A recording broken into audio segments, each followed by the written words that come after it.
Vamos lá para a próxima aula. Direito, Administração Pública, perdão. Estamos aqui. Vamos verificar aqui com a nossa próxima aula. Relações intergovernamentais e governo. Aula muito interessante aqui, muito importante para nós. Vamos ver onde nós paramos.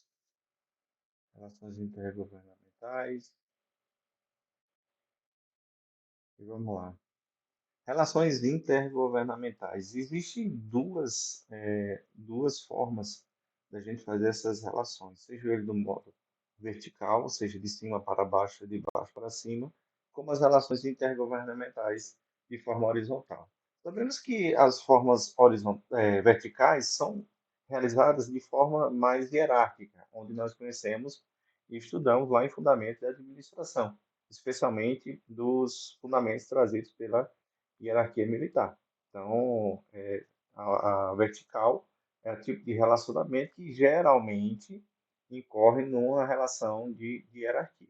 Então, vamos analisar cada uma de acordo com o material e aí a gente vai fazendo os comentários detalhadamente. Então, vertical, segundo o material, quando há interação entre União, Estados, membros, União e os municípios, Estado-membro e o município, Estado-membro entre si e os municípios entre si. Exemplo, convênio de repasse financeiro para a construção de UBS, Unidade Básica de Saúde, entre o governo federal e o município X. Aqui ele trata a verticalidade não como um caráter hierárquico, mas como um caráter mais abrangente de atuação. Porque a União, como nós sabemos, a União tem capacidade de atuação, é um ente federado nacional. Em função disso, ele tem atuação em todo o território nacional, seja em qualquer município, seja em qualquer Estado federado. Há muito tempo se restringiu a atuação da União às capitais federais, mas vimos que isso acaba desfavorecendo as regiões não metropolitanas. Né? Então, você concentra tudo na capital. Pernambuco, por exemplo, a capital está na ponta, o sertão está na outra. Então, você tem Salvador, que é a capital da Bahia. Bahia é um território gigantesco, então tudo se concentra em Salvador. Você tem Manaus, na Amazônia, então você tem uma grande área territorial, que é o estado amazonense, e de difícil acesso, inclusive, onde você se concentra a maioria da atuação governamental lá. Então, assim, a partir da década dos anos 2000, praticamente, houve mais uma interiorização e houve um reforço de se desenvolver a atuação da União em várias áreas territoriais dos estados. Então, não somente nas capitais, mas também nas cidades do interior. Petrolina é um exemplo disso. Então, nós temos, por exemplo, a Codevasf, nós temos isso aqui, a Codevasf, eu já vi de antes, né? Tem o Banco do Nordeste, nós temos o Banco do Brasil, que esses órgãos públicos, eles já são uma tendência já da década de 70 e 80.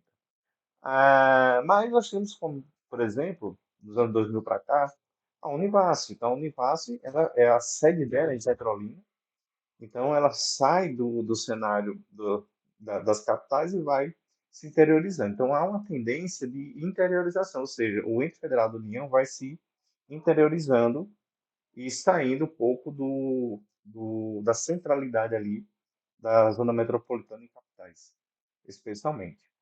Mas aqui, quando ele fala em verticalização, ele fala verticalização no sentido que a União ela tem uma atuação mais nacional, o Estado ela tem uma atuação mais estadual, regional, e o município ela tem uma atuação mais local.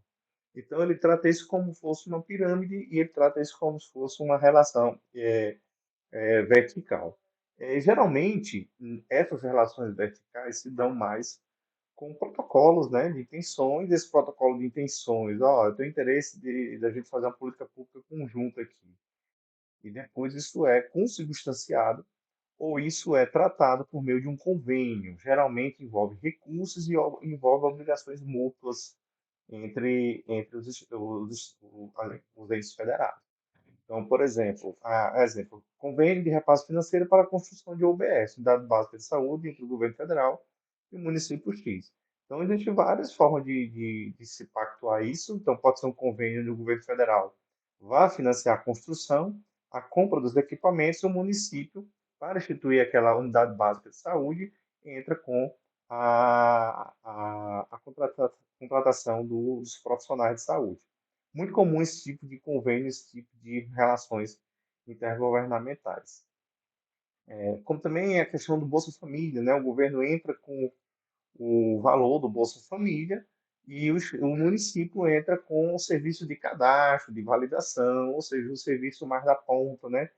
Mais burocrático, vamos assim dizer, né? De fazer o cadastro, de fazer as avaliações, fazer a verificação periódica, né? Se as pessoas ainda mantêm aquelas condições para recebimento do Bolsa Família e se as metas do Bolsa Família estão sendo alcançadas. E o governo federal entra com recurso, né?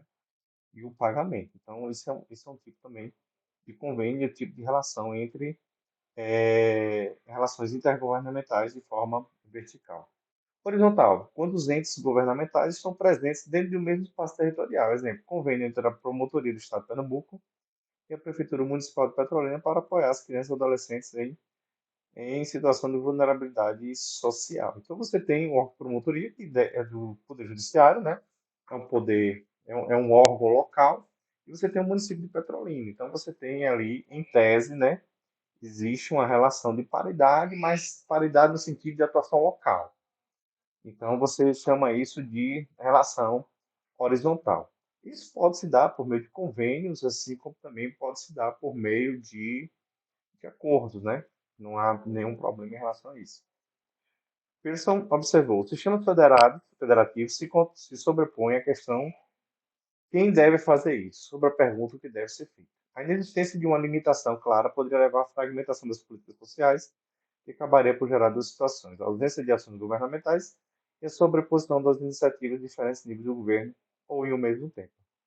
Isso é muito comum do problema da saúde. Então, a saúde é um jogo de empurra-empurra para lá e para cá.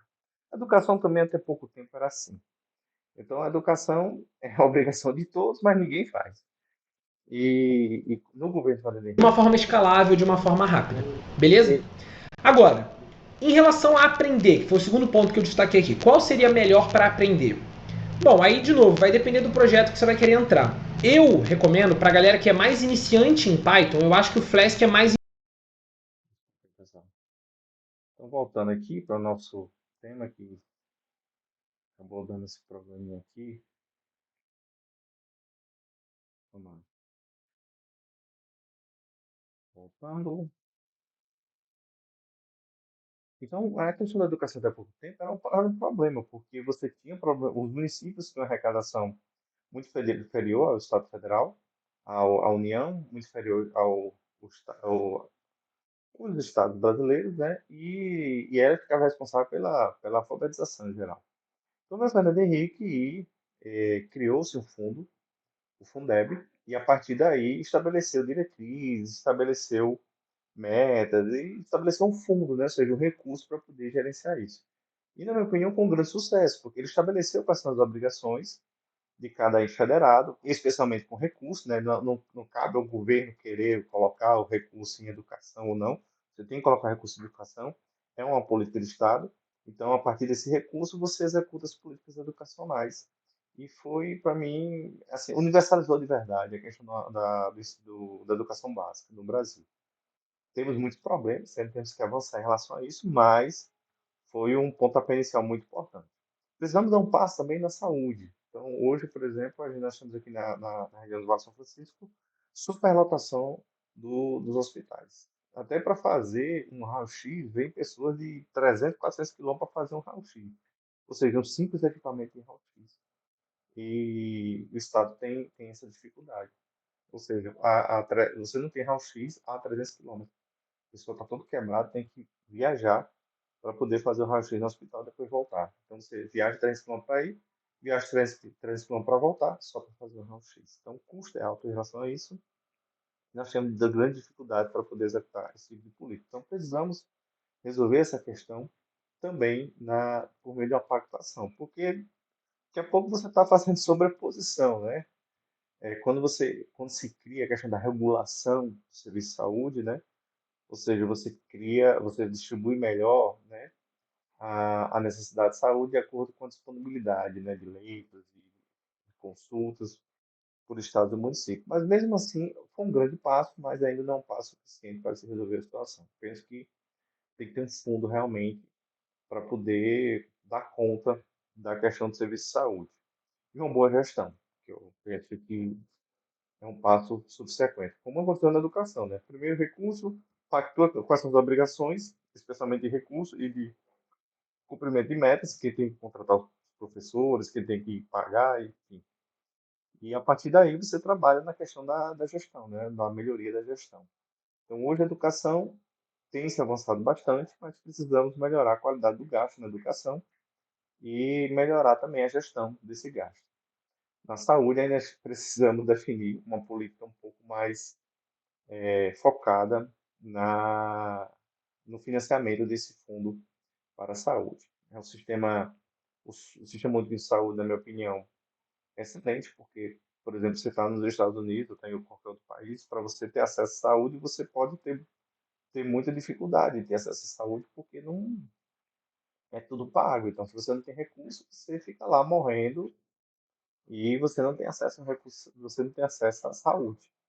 Isso é fato. Não tem para onde você avançar muito em relação a isso. Já aqui no Brasil, não. Todos têm direito ao sistema único de saúde e onde, se você não consegue pelo particular, pelo plano de saúde, você consegue pelo SUS. Tem suas dificuldades, tem seus problemas, mas consegue. O pior é você não conseguir de forma alguma. Então, isso já, para mim, já é um grande avanço, mas de um alto custo que a gente precisa avançar ainda em termos de Estado para poder resolver. Tranquilo? É, então, só fechando esse tópico, então nós temos essas relações intergovernamentais que acontecem de forma vertical entre os entes federados e de forma horizontal entre órgãos e até mesmo entre entes federados, que geralmente tem uma atuação mais regional, no caso do Estado, local, no caso do município, ou até mesmo nacional, dependendo do tipo de relacionamento, né, de ente federado, como no caso da União. Horizontal deveria ser a maioria dos convênios, né, ou seja, das relações intergovernamentais, mas acaba sendo entre União, Estado e município e pontualmente entre outras esferas, né, do Poder Judiciário e Legislativo, porque os municípios, como eu falei para você, como eu falei para vocês nas últimas aulas, têm menor capacidade de arrecadação dentro do Pacto Federativo. Em função disso, ele sai buscando recursos do Estado. O Estado também, por sua vez, junto com o município, vai sair buscando recursos da União, que é o que tem a maior capacidade de arrecadação. Então, geralmente, esses convênios ocorrem seguindo essa linha, ou seja, correndo atrás do recurso, realmente. Beleza? O governo, né? O que significa o governo? Ele traduz-se no modelo pelo qual o Estado é administrado como sendo definidos os objetivos e as diretrizes gerais de atuação, fixadas as políticas públicas e tomadas decisões políticas administrativas que irão orientar a atuação administrativa direcionada à realização dos fins pretendidos pelo Estado e à promoção do bem comum da coletividade. Ou seja, o governo é aquele eleito pelo sistema democrático, ou nomeado por esse governo eleito, né? E no caso de alguns órgãos públicos, como, por exemplo, o Codevasf, é uma indicação do governo federal, onde, a partir das diretrizes gerais do Estado e da política, e do plano de governo elegido, né, você acaba executando as ações, mas busca sempre a execução dessas ações para o bem comum, ou seja, para todos de forma igual, ou seja, cumprindo o princípio da igualdade. Então, você pertence a um partido político, ou você pertence a um grupo, né, com vários partidos políticos, que nós chamamos na ciência política de coalizão política, né? Você junta partes da sociedade em partidos, né?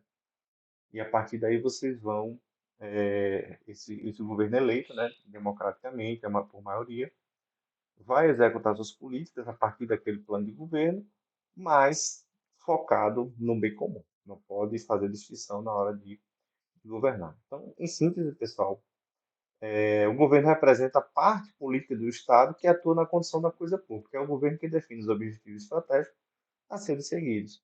Em síntese, enquanto o Estado detém o poder soberano, o governo decide politicamente os principais objetivos e diretrizes, ou seja, quais são as prioridades daqui a 4 anos das políticas nacionais, estaduais ou municipais, a depender do ente federal que você esteja atuando.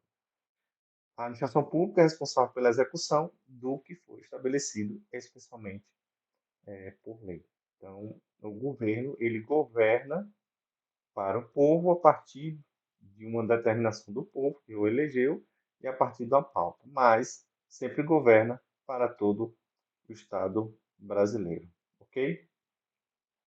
Então, fechamos aqui mais um ponto, né? Vamos só verificar aqui se já alcançamos aqui. Fechou? Então, pessoal, até a nossa próxima aula. Valeu. Tchau, tchau.